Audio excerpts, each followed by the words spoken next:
Hey collective, welcome to Work Your Light. My name is Patricia. I would actually like to do some sort of a quick guidance.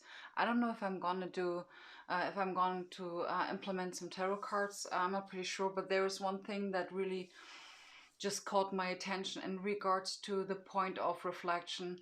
So what is currently going on in the collective consciousness, or especially the collective that I'm reading for, because I cannot read for the whole collective, so I do read for those that are resonating like with the range of my vibration. It's like an astrology. As soon as the planets are not more than 8 degrees far away from each other, they're affecting each other. So it's a little bit like, it's a little bit like that. So where I want to get to is that what I found like in the course of the previous readings is that the message is like kind of for each and every one of us the same. All of us, we are like right now so much in introspection. I think this is the word that I'm looking for. And it's really interesting. It's like we want to go so deep into the nitty-gritty that we're kind of losing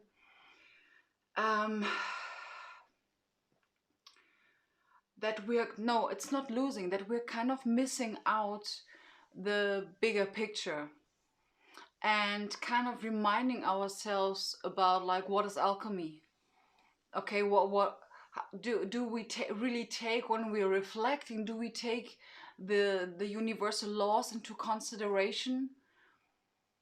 The point here is that in the most of the readings, and this is a heads up video, absolutely. The most of the videos have really been reflecting that we are so much in the reflective mode, in a pausing mode, in a rejuvenating mode, that we are kind of missing out the point, that we are now so much in the flow of it that we're kind of missing out the point of the fact that we are surrendering. And the thing is it's just one thing. And the reason why I came to this, because I've had a really cool conversation with a friend of mine around this topic, around the topic of body, mind and soul, that body, mind and soul need to sing the same language. So this brings me to the point of, if we don't perceive our situation as, like, for example, how spirit does it, many of us are like in the mode of, okay, I still need to reflect, I still need to rest and rejuvenate, I really need to take care of my internal alignment, of my groundedness, and we are kind of missing out the point of checking in with the universe, whether we are like ready or not, in the by taking action, because we need to meet the universe halfway. So what we're kind of working on internally needs to also be reflected outside in the external world, which actually talks about our inspired action. I think I kind of broke this like mentality of missing out of this word. Okay, so the point here is that with the Seven of Pentacles, that's actually a card that I've been drawing very frequently, and especially you have no ideas how many nights I've been pulling in the previous readings. It's almost ridiculous. So many nights.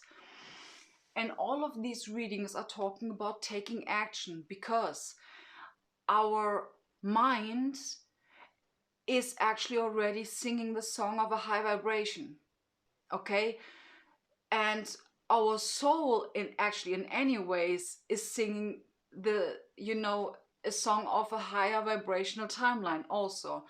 But what is still missing is the action towards it, okay? We need to take action. And we need to allow ourselves to get into inspired action. For example, like that this video is absolutely inspired action, because usually I do really kind of schedule my videos, okay? And now it's I really feel that I've been doing my zodiac readings, I don't know, I think 3 hours ago or something like that. And I kind of was reflecting on these readings and reflecting on the topics that I've been talking about um, in the previous days with various people, you know, with various personalities, and all of these were kind of under the topic of, if you want to see change, you need to take action. Okay, taking inspired action. And I really think, you know, where this stems from is because the most of us, especially in the Lightworker community, we have been hearing about, you know, divine timing. And we're kind of like here waiting for this divine timing to come, and our our intuition is going to guide us. And like, yeah, when will this up? Well, the point is that you're already in it. You're already in it. And by surrendering, you're doing actually a big part in this. You know, this is like very much the Knights theme where I want to get to, because the Knights are movement, okay? So we just need to click into place in order to, you know, to close this energetic circle, this cycle, this energetic cycle. Because we know that when body, mind, and soul are singing the same song, you can call yourself being in alignment with your highest vibrational timeline. But we need to take action. It's like, it is seriously, it's so awesome. It's so awesome. It's like, it's almost ridiculous how many synchronicities. I'm being bombarded with synchronicities the previous days. It is ridiculous. So, I mean, my number is 23.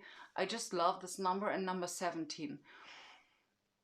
It's crazy. Every time that I got some sign of some sort of epiphany, or something where I feel maybe I may find something there, I do see, or number 17 or 23. It's crazy. I would really like to know if there is anything more. Okay, so I haven't been using this deck like for quite some time, so I think it's the Mystical Shaman Oracle deck. Okay, let's get one card. What else do we need to know? Curiosity is what I hear. Yeah, of course. You know, curiosity is absolutely a very beautiful part of. You have curiosity the moment that you realize your internal stability. That's why we have the Seven of Pentacles so often. The Seven of Pentacles in the classical Rider-Waite tarot deck, you see a guy, you know, beside a bush like full of pentacles, and he's looking at the fruits of his labor, okay? But the story continues as follows, that he's going to pick one of those pentacles in order to invest it in something new. And the point is, this is where you are. You actually have the possibility, or you are actually capable of having a look at the fruits of your labor because you already created them, okay? But now it's on you that you tangibly taking action, because the pentacles are about the tangible realm, okay? So taking action in a tangible way and invest this, what you've been gathering within you, into something tangible or into something new, okay? Another one card, please. So we have Taming the Wind. Well, I don't really feel that with Taming the Wind, which is number 55, and I do right now see the Tower card. Well, yeah. Thanks to Miss Ream Healings for the suggestion of Rob's Tarot. He's really, and he had his recent video is named We Fear No Towers Here. Seriously, we fear no towers here. You are absolutely capable enough, many of us, because Taming the Wind really talks about, for me, about like how the external energies are kind of like trying to, okay, I heard disconnect, sometimes disconnect from us, okay? And this is not really like in a, like they want to disconnect us. It is just that we are asked to use the Seven of Pentacles in order to have a look into our internal stability, to stay grounded in times of external chaos. You know, this is taming the wind. And then being able with the number 55, I know this is not the Tower card, okay? But really kind of also being able to stand in alignment in a Tower moment. And I just saw 1023. Another one, please. The giveaway. Man, you know, the point is, fun fact, I have been pulling, and you can't make this up. Which number? 23. That's ridiculous. So the giveaway is by the way, 23 breaks down to a 5. Again, we have the Tower moment, and I do really feel that the giveaway is a hidden blessing. Absolutely, it is a hidden blessing, and that's why we're asked to be grounded, okay? To take inventory of our internal 1111, of our internal stability. We need to review it, because otherwise we will not implement it as a firm foundation and information in our frontal lobe. Okay, otherwise this is like we cannot just skip because we want to ascend into 5D, 6D, whatever. We cannot just skip our physical body. We still have our physical body, so let's work with our physical body and use alchemy in this case, okay? So let's work with our brain, like how we are being produced, how, you know, leadership of one leads to leadership of many. If you can't lead one, you can't lead any. We need to take leadership for ourselves. That means understanding how we function. You know, I do always tell my kids, you need to learn the rules in order to then break them. Yeah, okay, it's not like literally what I mean that you need to understand these rules in order to rise above them. Okay, this is what we have to do. So we have to know now, how does our brain work? How do we implement new belief systems? Okay, it is not only by speaking them or by thinking in a higher vibrational way, but it's also about like acting on it. Okay, so we need to close the cycle. Okay, we need to close this alchemical cycle that needs to be provided in order to manifest something in our external reality. Okay, so is there anything else that you want to say? Yes or no? The King of Cups. Yeah. Well, I think the reason why they give me the King of Cups is one of these two readings that I've been giving today. I've been talking with the King of Cups about like authenticity, staying in your remaining in our authenticity, in our integrity. Okay, that's why we need this firm foundation. And I just see the Ace of Pentacles. We need the Seven of Pentacles. We need to take inventory of our achievements. Okay, we need to also take, for some of us with the Pentacles, it can absolutely talk about getting things in order. Seven of Pentacles in this case can also talk about again, I mean, we had a lot of Taurus stuff going on, you know. Absolutely having a look at our finances,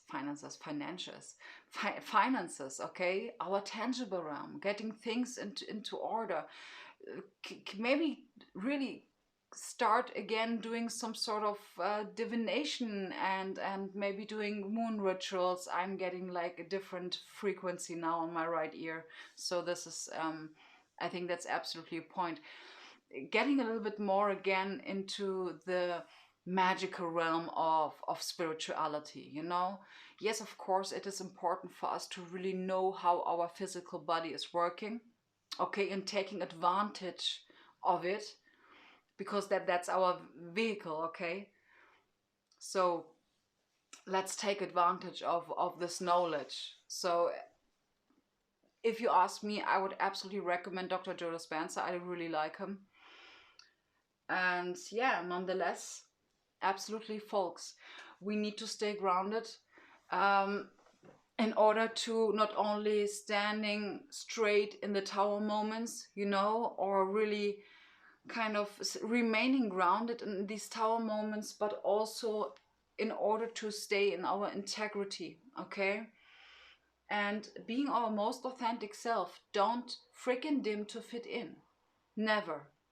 Never, because lack mentality always produces lack mentality. Okay? So, beautiful. Thank you so much for being here, collective. Highly appreciated. I just love this video and number 23. So, yeah, I'm wishing you a blessed weekend. Stay grounded, guys. Namaste.